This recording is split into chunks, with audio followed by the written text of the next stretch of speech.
What up, everybody? What up, everybody? What's up, everybody? Welcome back to another episode of AC Reviews the World, where I am your host, AC the Engineer, and we are at episode 121.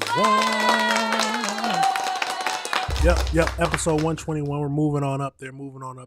Welcome back to the greatest afternoon show in the world. You ain't got to feel that way, but I feel that way, so that's all that matters. Hopefully, everybody had a beautiful weekend. It is the beginning of the week.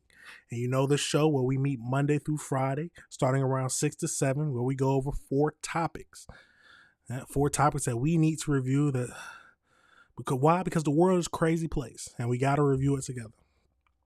Now, like I always say, if you ever disagree with anything I say, please leave a comment. Let's talk about it. I'm not going to say I know everything, so if you feel like I'm missing something, missing the point of the video, please tell me. Let's talk about it. Let's have a discussion. Remember, y'all, please, if you want to keep seeing these videos, hit that like button, hit that subscribe button, and hit that notification bell so you can be up to date on all the videos. But hopefully everybody had a beautiful weekend. It is Monday, February 2nd, 2026, year of our war, Black History Month for But you know how I like to do it. Let's jump right into it. What Future say? Let's have a sensational show. But let's jump into it.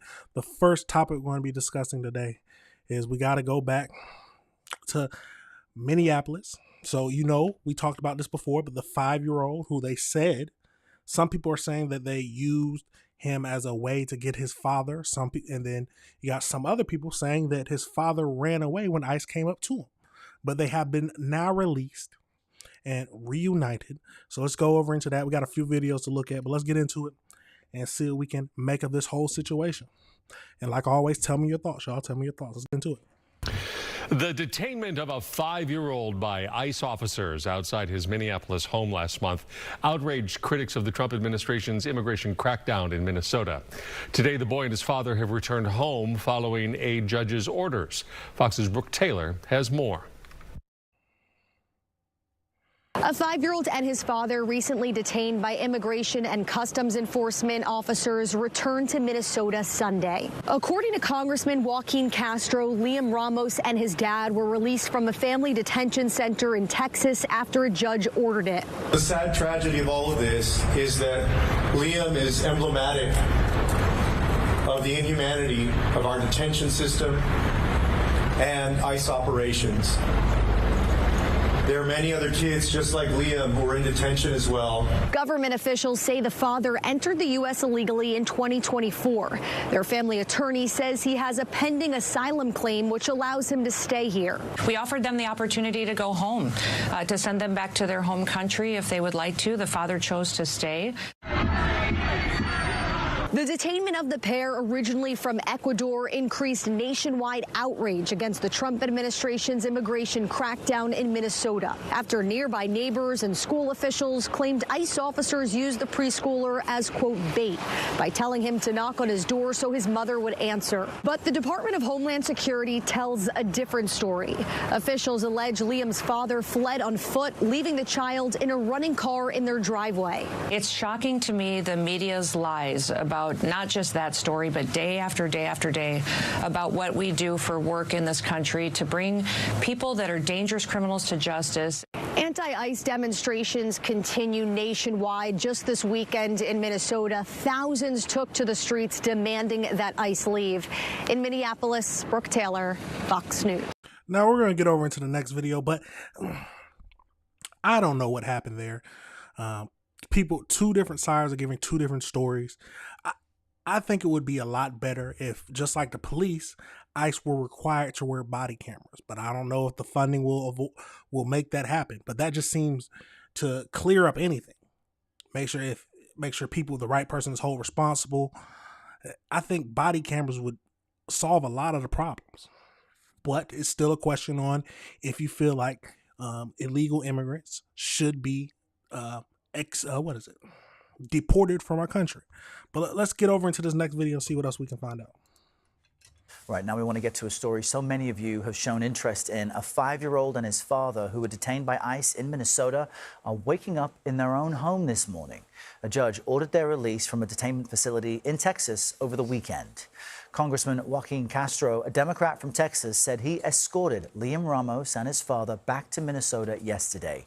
And federal officials are grappling with the fallout from the immigration crackdown in that state. DHS Secretary Kristi Noem is under the microscope over the shooting death of Alex Preddy. On 60 Minutes, Senate Homeland Security Committee Chair Rand Paul said the department has to restore trust. Should Secretary Noem be fired? I think we have to get through our hearing February 12th, and I think we have to see what the people who work for her say. But my advice to them, if they're watching and they come to testify, is if you come in and you're going to justify that this man was aggressively assaulting your police officers, that cannot be acceptable, and that's why they're lacking in trust. 100% right. You think about it. As soon as this shooting happened with Alex Preddy, they immediately came out and said that he was holding a gun. But video showed that he was not holding a gun. They lied about the initial. No matter what happened during the exact altercation, I don't know what was happening because they didn't have any body cameras or anything like that of the actual agents who shot. But videos do suggest that they took away the gun and they shot him after they took away the gun. So they definitely need to restore trust to people, but the trust has been going downhill for a long time. Our newly announced CBS News immigration correspondent, Camilo Montoya Galvez, is here with me in studio to discuss this. Camilo, good morning and congratulations on your elevation. So well earned.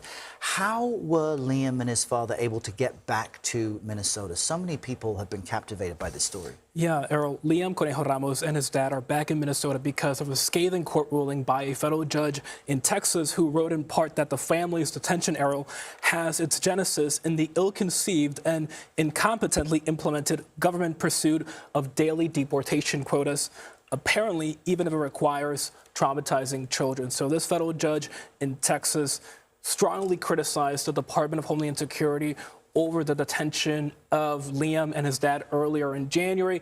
We should note that the Department of Homeland Security says the family from Ecuador is in the country illegally in violation of federal immigration law and that they should face deportation. They do have a pending immigration court case that has to be adjudicated, Errol, before any deportation effort. But for the time being, they remain out of government custody so they can continue that process outside of a detention center. They were being held in a detention center in Texas, and you saw Liam wearing that blue bunny hat that he was wearing on the same day when he was detained earlier in January. And there's so much more to this story still. In a CBS News exclusive, you actually spoke with the man agents were pursuing when Alex Preddy was shot. What did he tell you? Well, his name is Jose Huerta Chuma. He's told us that he's an Ecuadorian immigrant who came to the U.S. over 2 decades ago in the early 2000s, and that he's in the country without permission. He has a minor criminal record. He says he has traffic violations, and he was arrested back in 2018 in connection to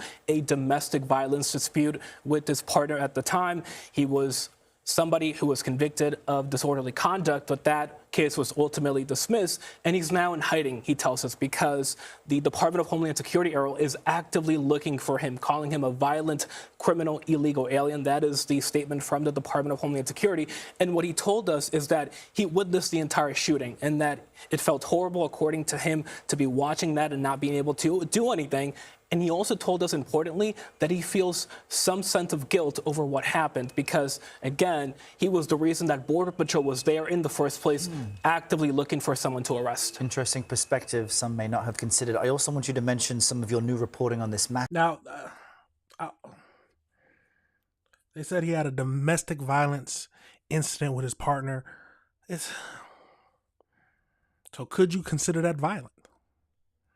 Well, let's keep going. Facility in Texas where there was a measles outbreak. Yeah, this is the Dilley Family Detention Center. It's actually the facility where Liam and his dad were being held in Texas. Now the Department of Homeland Security, Errol, has confirmed that 2 detainees actually have confirmed cases of measles, and because of that, ICE has halted all movement in the facility, and there are concerns about a broader outbreak in ICE detention. Right now, ICE is housing more than 70,000 people in detention centers across the country, Errol. So much to watch. Yeah, measles is on the rise. Measles is on the rise. We'll talk about that another day. Let's go over to this last video, see if they tell us anything different. A lot of you know this little face. We begin this half hour with an update to the story of a little boy detained by immigration agents. He is 5-year-old Liam Ramos, detained along with his father, Adrian Ramos, and taken to a Texas ICE facility. Well, over the weekend, a judge ordered both son and father released. Texas Democratic Congressman Joaquin Castro escorted the duo back to Minnesota. CBS News correspondent Omar Villafranca is live in the Twin Cities, where a lot of people were really glad to hear this. So a lot of people hear that the little boy has been freed, but they wonder if he's still in a precarious position or is he safe from ICE? Well, at this point, legally, the administration is appealing the decision made by the judge in that case. Now, he's not at school today, just got back late yesterday, but I want to talk a little bit about what the judge said in deciding to free the father and son combo. He said that this whole case, and I'm going to quote here, Reed, in the ill-conceived and incompetently implemented government pursuit of daily deportation quotas, apparently even if it requires traumatizing children. And let me tell you, this judge made a lot of scathing remarks, almost giving the Trump administration a quote, civics lesson, which is what he said in there. They are back home. They were in a detention facility in south of San Antonio in Dilley, Texas. They loaded up onto a plane and flew back here to Minneapolis. They are now back home as we speak. We also understand that you have some news about the school district where Liam attends. Yes, it's a school district called Columbia Heights, and they were supposed to have school today, even though there's snow on the ground and it's cold. This is regular for folks in Minnesota. But early overnight, the Columbia Heights Police Department said that there was a credible threat. It was a bomb threat, apparently, and they wouldn't have enough time to sweep the school in time for kids to come in. So basically, they decided to cancel school today. And in fact, the message they sent out to teachers, siren passes by, was do not even come to the school, the facility at all. I was messaging with an administrator who said they're not even going on campus. They're staying away. School's expected to kick off again tomorrow. Oh, scary for the kiddos after so many other headlines. Yeah. Now, this is a crazy situation. I've said that about a lot of stuff, but tell me your thoughts, y'all. Tell me your thoughts. We know that both him and his father are illegal immigrants. Now, they're right now facing, so they can't be deported by ICE or they can't be detained because they are facing, because of the judge order, and they are facing an asylum claim. But if the whole process is if the asylum claim gets denied, they will have to be deported. Will people be fine with that? Are they saying they need to first go through the process first before they are detained? Or are they saying that they just don't want anyone deported at all? But let me know your thoughts on that whole situation, y'all. Let me know if you disagree with anything I said. Overall, it's a crazy situation. And this is the type of stuff that we need to review, together. But let's go over into this next topic we're going to be discussing today. I forgot to do the little signs at the bottom. But the next topic we're going to be discussing today is we got to go to the Haley Busby murder.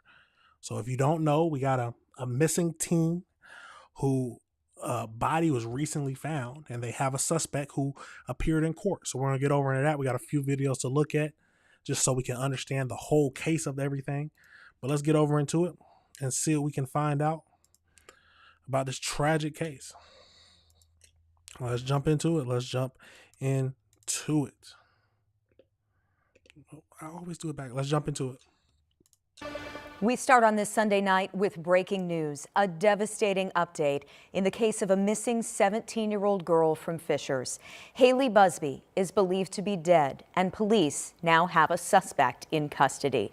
For 4 weeks now, there has been an intense search for the teenager, and just within the last hour, Fishers police held a news conference saying with the evidence they have today, Haley will not be coming home. Our Brandon Schaff is live in Fishers tonight. Brandon, what have we learned? Just a heartbreaking development. Yeah, Jenny, good evening to you. We're standing right outside of the Fishers Police Department where we got that tragic update from city leaders, from law enforcement, that Haley Busby, they believe that she's not coming home, that she died. And this is not what they were hoping would be the outcome of this, but we will certainly give you as much information as we know based off of what they told us here in the press conference. We want to show you a picture of the suspect, the person who they believe is responsible for this. This is 39-year-old Tyler Thomas of Ohio. This is someone who they believe is the suspect here. We do not usually name suspects until formal charges are filed by prosecutors, but because we have this is a high-profile nature to this case, and there was the press conference here. We wanted to make sure that people knew exactly who it was that they believe was responsible here. Evidence was collected here and in Ohio, collected in the home and the car that was driven by Thomas here. And this is really a heartbreaking outcome. That's what the different officials said here as well, really reiterating the point that they will do everything that they can to support the family who have been posting constantly online, just trying to get answers and doing everything that they can to try to make sure that they did what they could to try to find Haley ever since she went missing at the beginning of January. The suspect is being held on charges that are unrelated to Haley Busby, and will have a court appearance that is scheduled for February 2nd, so tomorrow, and they do have a reason to believe that Busby was at the suspect's house and at a short-term rental in Ohio. So, okay, let's go over into this next video because the court hearing was today, so let's get over into that. There is breaking news as we come on the air today. The attorney for the man connected to the disappearance of an Indiana teen, Haley Busby, has confirmed within the last hour the young girl's remains have been found. 39-year-old Thomas Tyler was in court just hours ago. I am Tracy Townsend. We're glad that you are joining us, but we do want to warn you that some of the details we are about to share may be disturbing for some to hear. Thomas was in Franklin County Court and is accused of pandering sexually oriented material involving a minor and tampering with evidence. Indiana officials say Thomas was in the neighborhood where Busby went missing. 10 TV's Lacey Crisp was in court this morning where she talked with Tyler's attorney, and she's live outside the courthouse in downtown Columbus. Lacey. Well, after court, Tyler Thomas's attorney, Sam Szymanski, confirmed to me that officials in Perry County have recovered what they believe to be Haley Busby's remains. Now, according to court documents, Thomas picked up Haley out of state on January 6th and brought her here to Ohio. Fishers, Indiana police said last night in a news conference that they believe Thomas killed the teen shortly after, and that it happened in Hocking County. Now, within the past hour, we talked to the Hocking County Sheriff, who tells us they are still searching that Airbnb where Thomas stayed, looking for evidence. Now, when Columbus police searched Thomas's home here, according to court documents, they found images and videos of Haley in Columbus and on Thomas's computer and phone. He is facing pandering sexually oriented matter involving a minor and tampering charges. Szymanski explained after court that Thomas willingly turned himself in on Saturday and worked with the FBI and other law enforcement to locate Haley's remains. The facts: there is a juvenile missing out of Indiana who was last known to be in the company of the defendant. A search warrant was executed at the defendant's home. Digital devices were seized and found to contain child sexual abuse material containing images of the juvenile.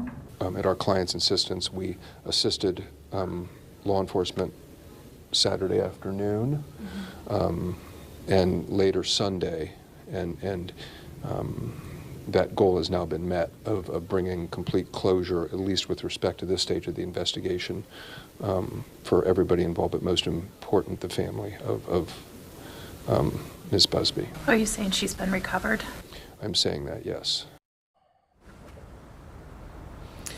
So Thomas is being held here on a $1.5 million bond. Szymanski said in court today that Thomas has no intention of paying that. Charges in Hocking County are expected. This is a crazy situation. Let's go over into the AI breakdown just so we can find a little bit more information about this whole situation. So, as we know, Haley Busby, a 17-year-old student from Fisher, Indiana, who's disappeared on January 5th, 2026, recently ended in tragedy. Haley was last seen leaving her home in early morning hours on January 6th. Investigators believe that she voluntarily left to meet Tyler, a 39-year-old man she met through online gaming platform. Oh, God. Teacher, I've said this several times. Teach your kids, do not meet random people. Do not meet random people. But then the question is, did she know that he was older? Because we got to be honest about it. Some girls are fine with talking to older men. Or it could have been the case where he lied to say he was the same age. But in general, do teach your daughters and just young children in general, do not randomly meet people they meet online. At least don't do it alone. But let's keep going. So her case was initially classified as a runaway, but was upgraded to an endangered missing juvenile on January 20th after evidence of foul play emerged.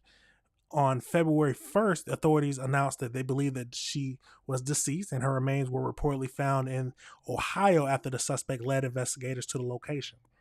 So Tyler is in custody on $1.5 million bond. He faces charges of tampering with evidence and pampering sexual-oriented material involving a minor. While he has not been charged with the murder as of February 2nd, prosecutors anticipate additional charges, including homicide, in the coming days. So in the wake of her death, her family and the local advocates are pushing for the creation of Haley's Law, also referred to as the Pink Alert.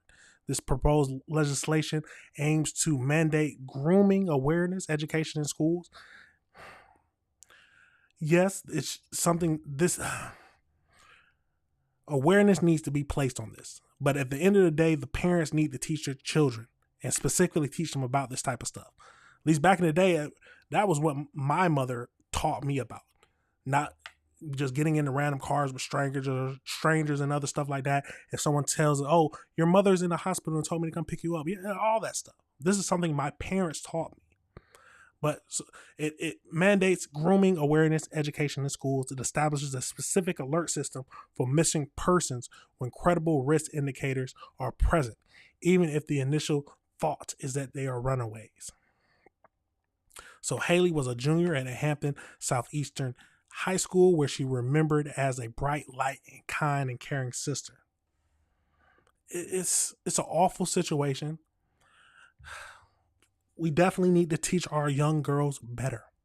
Teach just young children better about meeting someone online, social media, anything like that, because people lie about their intentions. People lie about who they truly are.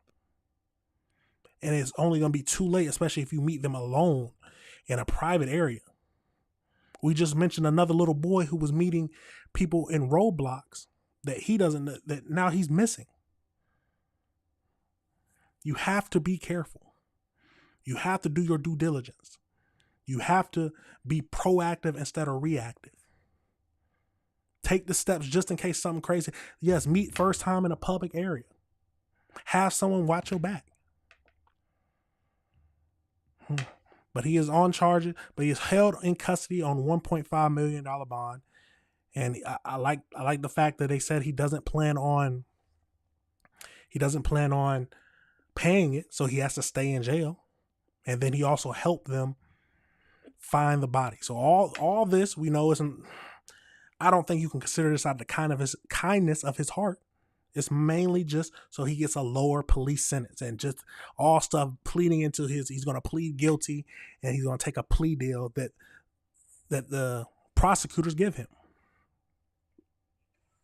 It's a tragic situation. See, I'm assuming we don't know. Do we know the cause of death? I'm assuming we don't know this yet since she was just discovered or announced discovered today. So it has not been officially released.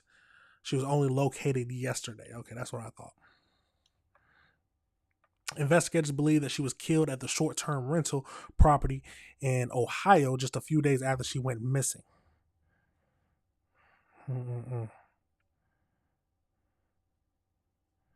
He led the FBI there. He's cooperating. It's a crazy situation. At the end of the day, like I said, teach your children better. Teach your children better. And of course, it's not going to always reach them. And some kids won't listen, but at least you tried. At least that's my thinking. But let me know your thoughts on this whole situation, y'all. Let me know if you disagree with anything I said. It's a tragic story, 17 years old. Life ended shortly. All because she wanted to meet a friend from an online gaming platform. Absolutely tragic situation, y'all. Let me know your thoughts and let me know if you disagree with anything I said. Absolutely tragic. But let's pivot over into the next topic we're going to be discussing today. And we got to go to Nashville. Now, with the winter storm and all the bad winter weather, some people are not doing good. And this stuff I haven't even noticed, and I just haven't seen popping across my feed. But Nashville some of the places in Nashville has been without power for at least 8 days now, since the last winter warning. But we got a few videos to look at, and then we got one person who's been documenting his day-by-day stuff about dealing with no power that's happening. But let's get over into it. We got a few videos to look at, and of course, we'll do the AI breakdown so we can see if we missed anything. But let's jump into it. Through the cold and these ongoing outages, we want to be there for you every step of the way. So keep in mind, NES will be updating their estimates for when people's power could come back on twice a day. That means it could change, so it's a good resource to check. Meanwhile, our Rob Coles talked to some folks in 2 different zip codes who are facing more cold and dark nights. In Green Hills, zip code 37215, Jennifer DeStefanis' house is chilly to say the least. So this is our upstairs thermostat, which is currently at 35 degrees. It's battery powered. The fire and heaters blasting with help from a neighbor's generator can only do so much. Thankfully, she's got neighbors nearby with power. Approximately 10 homes received power, and now this whole side of our neighborhood on the left-hand side, no one has power. But that's got her concerned that NES may have forgotten the half of her neighborhood is still out. She even received a false notification saying her power was back on. I reached out to NES about this. They said when just a few houses in a neighborhood are out, it's called a nested outage, and it happens when a primary power line is restored, but the damage in another part of the grid is blocking the power to those homes. Most important thing to do is keep reporting to NES that you have an outage. At last check, her power isn't estimated to be back until February 9th. Potentially a long wait for her and a tough time for her 82-year-old neighbor without power as well. And so another week is a hard pill to swallow. She's hoping for better communication from NES going forward. When you get in these dire situations and you know nothing for 48 hours, it can really take a toll. Meanwhile, in Goodlettsville, zip code 37072, at last check, Joel Marquez's power wasn't expected to come back on until February 9th as well. And it's a long time for us. We're spending a lot of money every day because we cannot cook.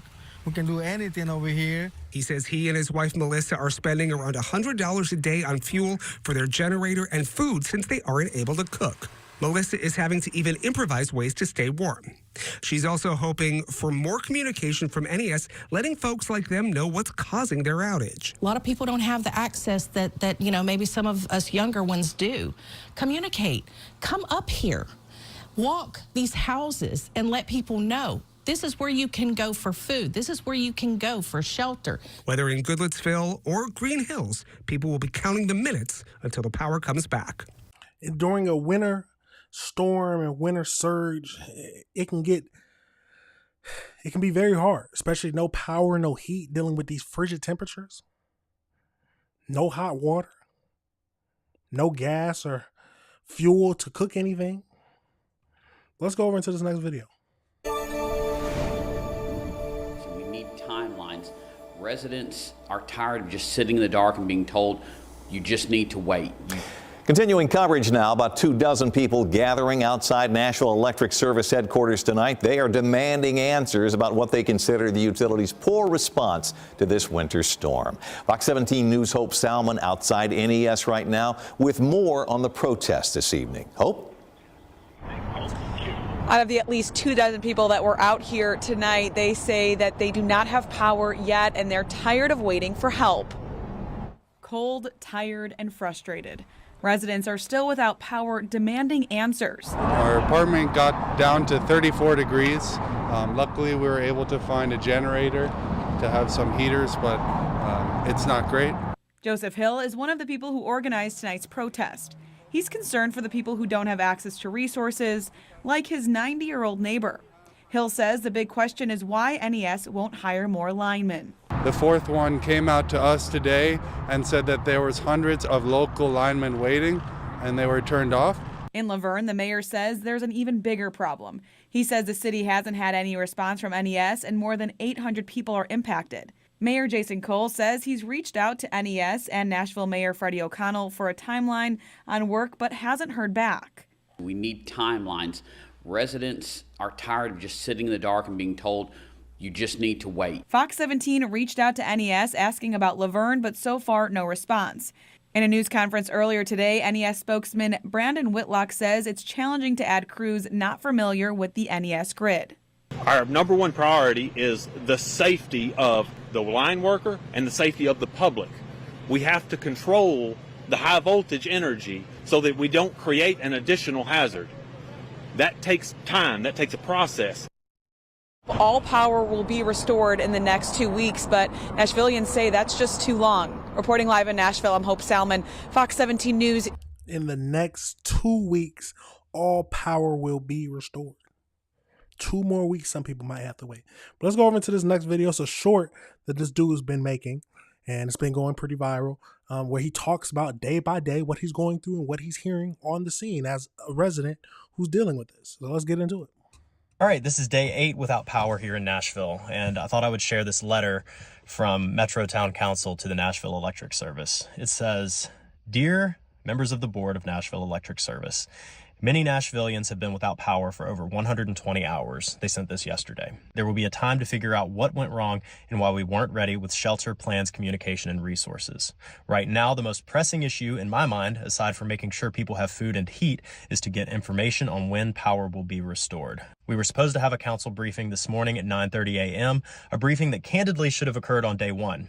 It should have. We just received word that it was moved to Monday, so that's tomorrow. They put it off another day. I'm out of patience. Nashville is suffering and I can't stand by and watch. People have died. People are dying, which is true. People have died from carbon monoxide poisoning in their homes, from trying to heat their house, and people have died from the cold temperatures. It's been below freezing for over a week now, and so people are literally freezing. I'm calling for the immediate release of a restoration timeline to all NES customers, stakeholders, and government officials, which they have now. They just posted it yesterday. They've given everybody a timeline. This timeline should include minimum and maximum estimates of restoration. Doesn't have the minimum estimates, but it does have the maximum estimates, which is February 9th, by the way. That's still another week. We understand that this is an estimate, not a certainty. However, we deserve to know the timeline. We understand the estimates can change, but without information, people have not been able to plan. Bingo. We've not been able to plan. If we had known this from day 1, we would have moved out of our house immediately. And I know that there's no way they could have known either. But 4 days into it, it would have been nice to know, hey, we're probably not going to have your power back on for 2 weeks. Now we have a long-term plan, but we would have done that earlier if we had known a timeline. Our neighbors have incurred unexpected expenses. Yes, they certainly have. Yeah, we had to pay for an electrician to come out and fix the line where the power comes into our house because they would not reconnect it until we did. And a lot of people have had trees fall on their houses. So the unexpected expenses is true. And in some cases have been put in grave danger. Enough is enough. So Nashville is fed up with the Nashville Electric Service. You guys, please keep praying for us. Pray for the guys who are out there working on the lines, all those linemen, and for the people who are removing all the trees and brush so that NES can come in and repair the lines. Things are still not great here. We're making progress, but just taking it one day at a time. So y'all. That's all you can do. All you can do is take it one day at a time. Let's go a little AI breakdown because they did pop up something that I actually wanted to hear about. So there seems like some people have died because of this. But let's go over to this first. So as they said, as of February 2nd, Nashville is continuing to recover from one of the largest power outages in history following the severe winter storm. 23,000 to 25,000 customers remain without power across the NES area. That's Nashville Electrical Services.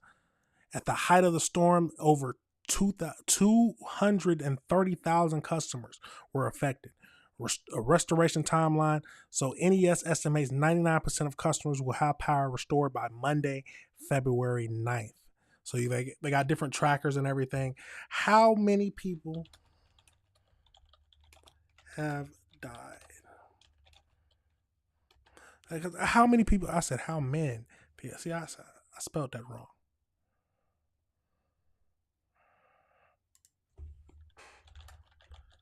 Okay, here you go. At least they see AI knows. So at least 4 confirmed deaths are suspected to be related to the storm. Local emergency officials are investigating a 5th potential death of a 79-year-old woman found in her home without power or heat. TEMA, so in Tennessee, confirms 23 related fatalities across the state. So the broader storm system, which impacts Tennessee, Mississippi, and Louisiana, have been linked to at least 37 deaths across the 3 states. Wow. So the known causes, so you got carbon monoxide poisoning, extreme cold exposure, accidents during outages, hazardous conditions. A woman, so let's just read through. So 2 deaths are suspected to have been caused by improper generator use. And then you have a 92-year-old man was found in a home that had dropped to 47 degrees, and a 79-year-old woman had found in a home that was 44 degrees. Accidents during outages, so a 93-year-old woman died after a fall in an assisted living facility while the power was out. These are things you have to think about. When the power goes out, so many people are affected, and it just makes the death toll rise. And then you got a 46-year-old woman who died after falling down a hill in icy conditions. Absolutely tragic situation. But this is what they're still dealing with. And some people are saying that that the reason they won't bring in more people, they're trying to say that because they don't know the system and it just caused more damage. That could be true. Some people might say, that's because they don't want to pay the people the union rate. That can also be true. But something needs to be done. 8 days without power right now, about to be 2 weeks. People spending $100 a day just to get fuel and food. Something needs to be done. Better planning needs to be done. Absolutely tragic situation. But we do got to pray for the people who are out there working, trying to get everybody back right, because they are trying to do it. It's mostly on the higher ups who decide on how many more workers they'll bring in. But let me know your thoughts on that whole situation, y'all. Let me know if you disagree with anything I said.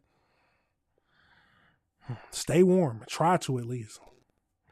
But we're going to pivot over to the last topic we're going to be discussing today. And it's the one everybody's been waiting for. We got millions of pages of Epstein files have been released. They say a massive trove of 3 million pages, over 2,000 videos, 180,000 images were all released in the Transparency Acts. But let's go over into a couple videos where they talk about some of the high up people who were found and just all the craziness. We got Trump in there. Let's jump over into it and see what we can find out about this whole crazy situation. But I wonder if people are happy that it was finally released, or the majority of the stuff was finally released. Let's get into it. Outrage growing as new details emerge from the millions of newly released Justice Department records on convicted sex offender Jeffrey Epstein. They include Epstein's messages with powerful men. In these messages from 2013, the convicted sex offender connecting New York Giants co-owner Steve Tisch with various women. In one exchange, Tisch asked about a woman writing pro or civilian. In a statement, Tisch acknowledging a brief association where we exchanged emails about adult women, but saying I did not take him up on any of his invitations and never went to his island. Hold on now. Let's go back. Thanks, Jeffrey. Curious to know about what's her name. I will contact what's her name. Somebody. Is she a pro or a civilian? So prostitute or civilian? Sound like he was going there to me, but let's keep going. As we all know now, he was a terrible person and someone I deeply regret associating with. And amongst the thousands of photos, these never-before-seen images of former Prince Andrew, who was stripped of his royal titles last year over his relationship with Epstein.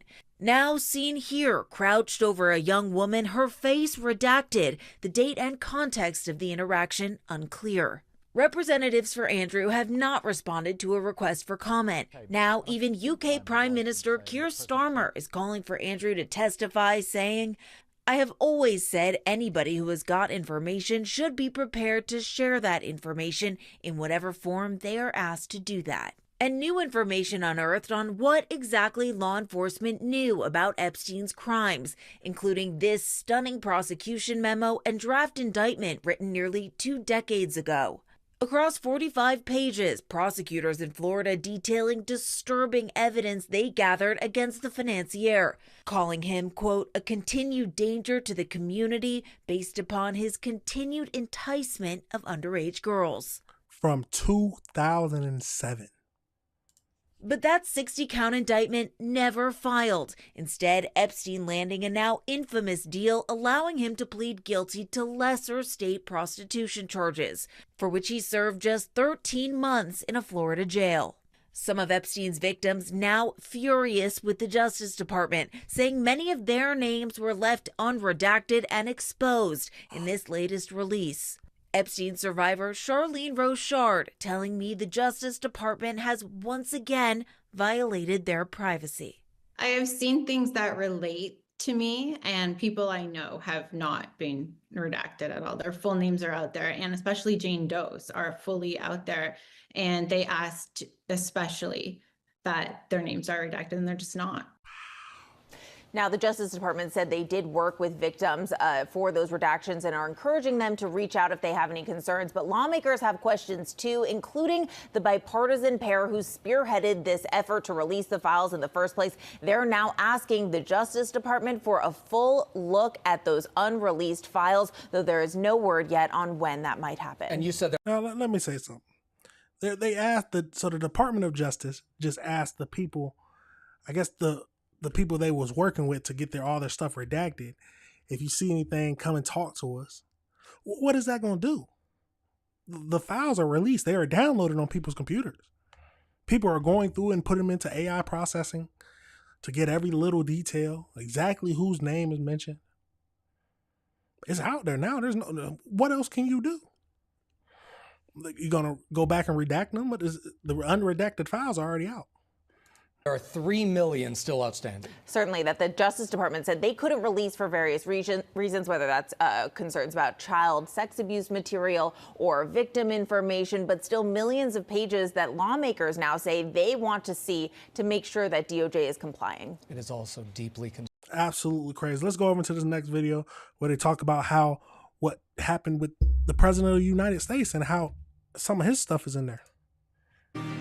All right, the Trump administration is now facing backlash this morning after its partial release of additional Jeffrey Epstein case files. On Friday, the Justice Department released 3 million documents and photos related to the convicted sex offender. Deputy Attorney General Todd Blanche says their review is over and indicated there would be no new charges. Epstein victims and Democrats are slamming these developments, saying they want more answers and accountability. Democratic Congressman Ro Khanna says he wants to meet with Blanche. He said he's open to meeting with members of Congress. He said he's open to explaining why the redactions were done. So I hope that we will have a meeting. If we don't get the remaining files, if we do not get the remaining 302 forms, the remaining prosecution memo from 2019, and if the survivors are not happy, then Thomas Massie and I are prepared to move on impeachment or contempt. Now, these files include hundreds of references to President Trump, who's never been charged with any wrongdoing. Mr. Trump says the newly released documents absolve him. We've got team coverage on this for you this morning. CBS News foreign correspondent Remi Inocencio is outside Buckingham Palace covering former Prince Andrew's inclusion in the Epstein files. But first, CBS News legal reporter Katrina Kaufman is with us in studio to break it all down. Katrina, good morning. This is a substantial release of documents. What, if anything, though, is new? So we're seeing a number of things, Errol, including people from Trump's inner circle who had claimed to not have connections with Epstein or have not spent time with him. And now we're seeing information that they actually did go to the island or maybe try to. For instance, with Elon Musk, there's an email where he says, "What day or night will be the wildest party on your island?" This was written to Jeffrey Epstein in 2012. And he had previously said that he had no interest in going to that island. He has responded and said, if I actually wanted to spend my time partying with young women, it would be trivial for me to do so without the help of a creepy loser like Epstein, and I would still have 99% of my mind available to think about other things. Another person that has come out in these new documents is Commerce Secretary Howard Lutnick.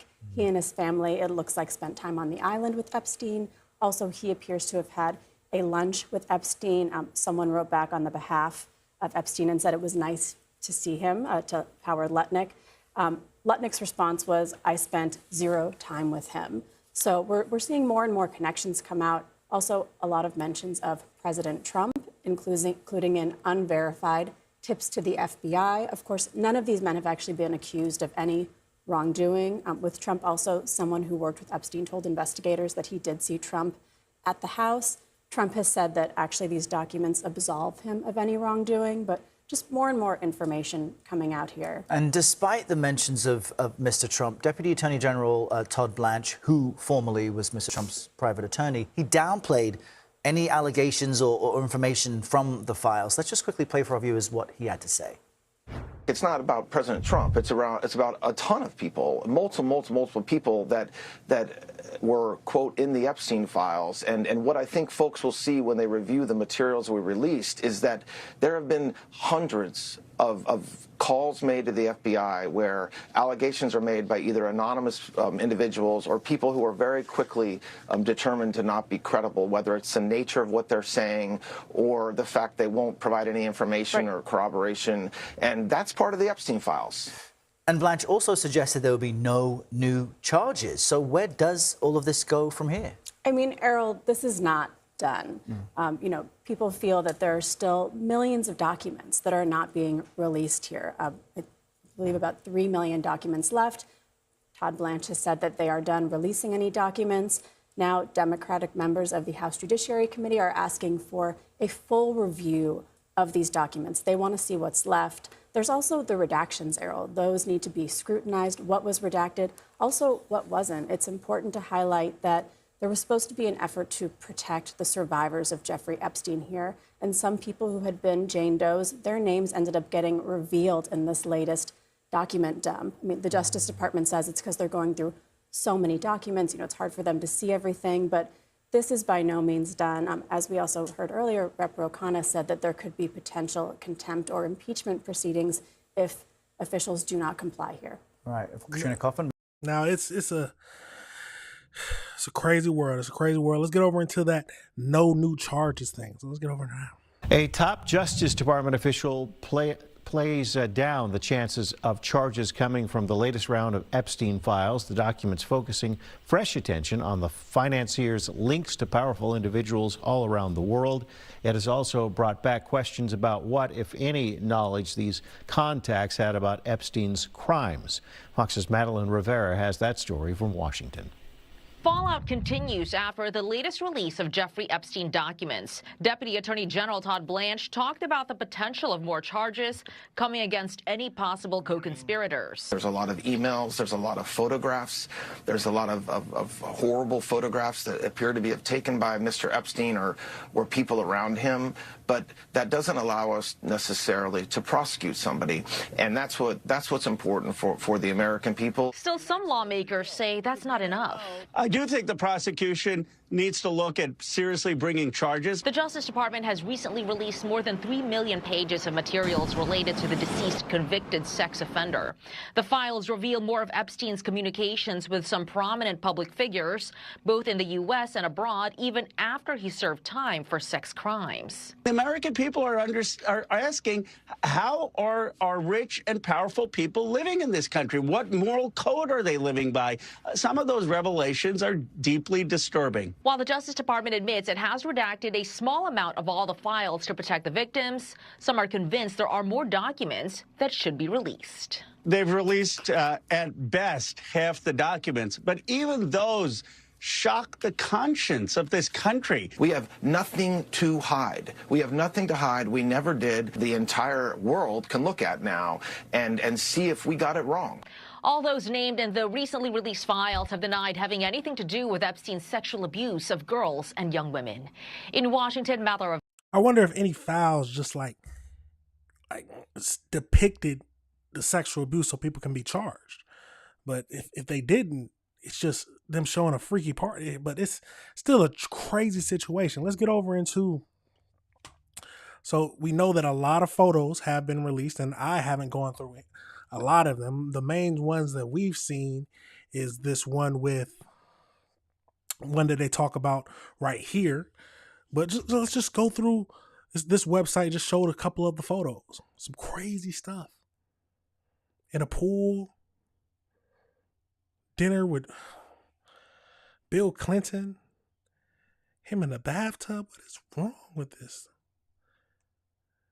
Him meeting with Steve Bannon. I don't know who that is. You got Trump and his wife and Glenn, I don't even know how to say her name. Massages for dummies and worn out. Bill Gates. Oh my, Chris Tucker. Got pills. Oh, this is crazy.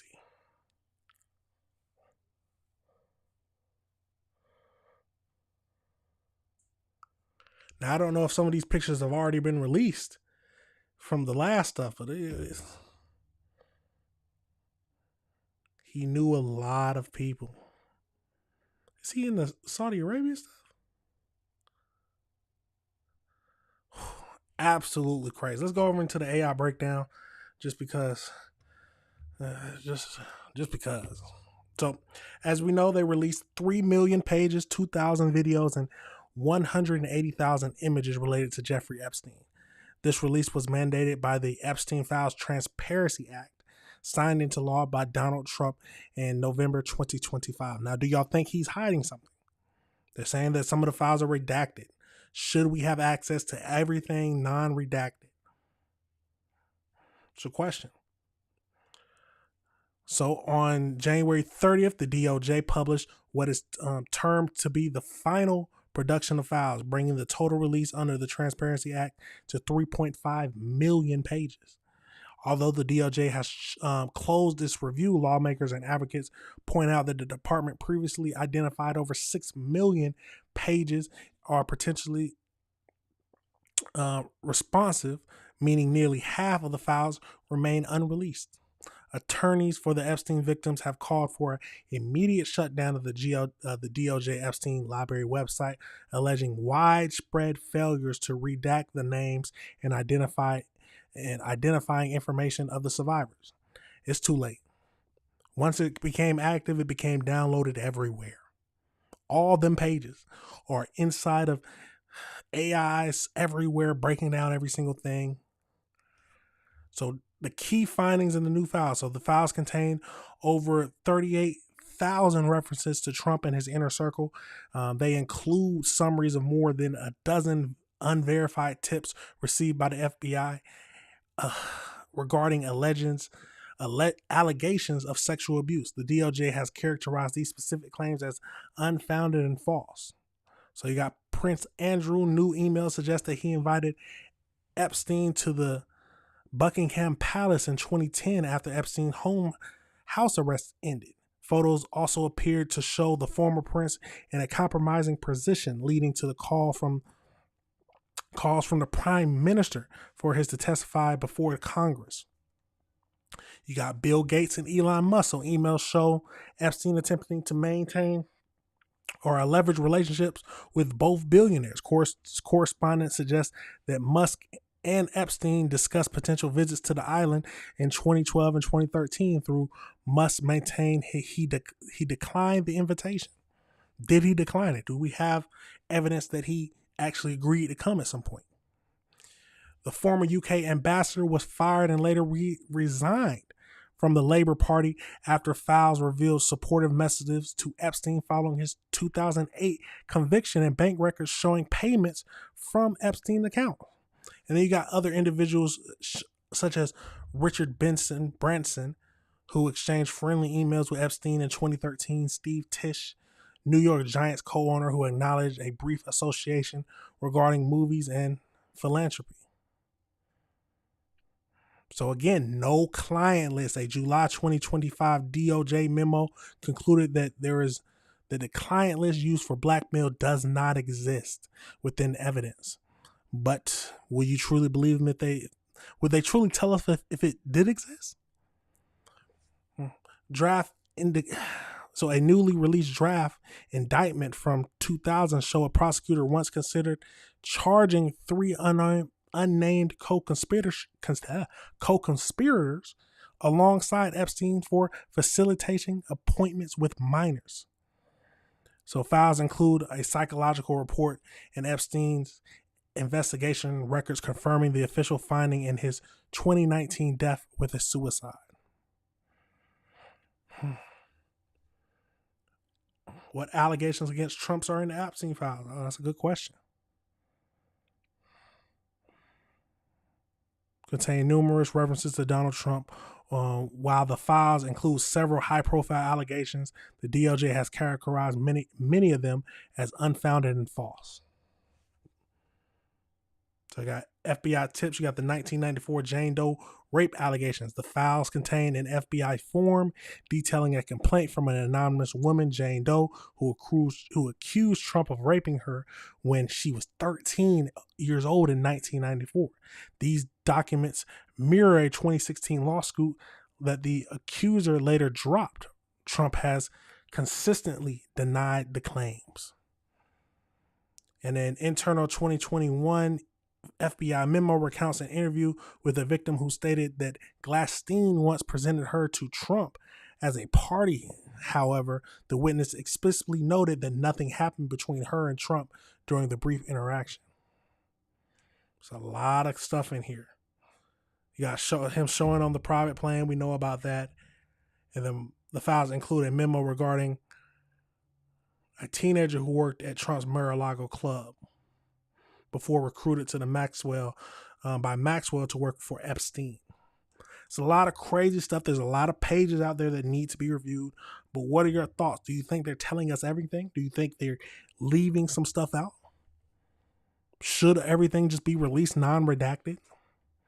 But then the victims are going to be exposed. Is that the way to make sure that everyone believes everything? But even if, would they truly believe that they release everything if they did? Let me know your thoughts on that whole situation, y'all. Let me know if you disagree with anything I said. It's a crazy world, but we got to review the world together, y'all. We have to review the world together. But that is it for the show today, y'all. Thank you for watching, like always. Hey, if no one's here, hey, thank you for watching later. Thank you for watching now. I appreciate all the support y'all give. And that's all you need to do to show your support is hit that like button, hit that subscribe button, hit that notification bell so you can be up to date on everything. But like I always say, y'all, if you disagree with anything I said, please let me know. Let's talk about it. Let's have a discussion. That is how this channel works. We need to talk about this. I've said this plenty of times. I don't know everything. I might be mistaken. So if you feel like I'm missing the point, tell me. Let's talk about it. But that's it for now, y'all. Y'all already know these videos will be broken down, and I will see y'all tomorrow. But that's it for now. Y'all already know I got to play the outro. Peace.